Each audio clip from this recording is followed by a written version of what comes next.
นไกลอายยังส่งใจไปหาสม่ำเสมอ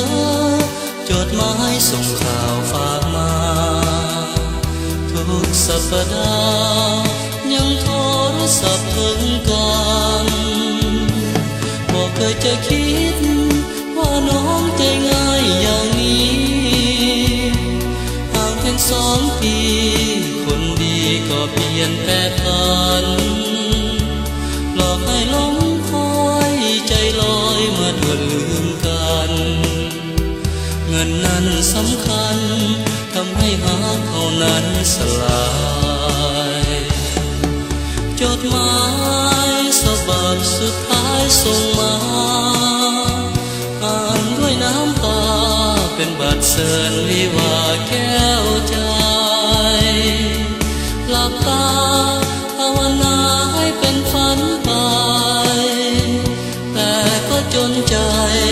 ความจริงบ่อาจหลีกพ้นโปรดจงสุขีขอฝากเพลงนี้อวยพรส่วนนิรันดรขอดวงสมรสุขล้นชาติหน้ามีจริงกลับมาเป็นยอดหญิงอีกคนชาตินี้จำทนหักกันได้เพียงครึ่งทาง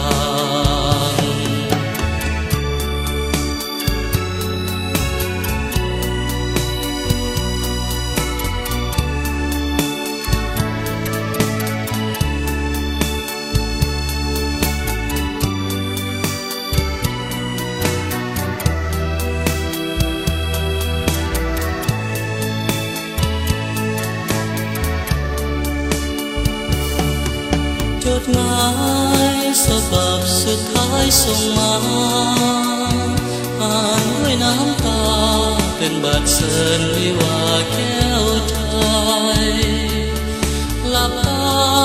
ภาวนาให้เป็นฝันไปแต่ก็จนใจ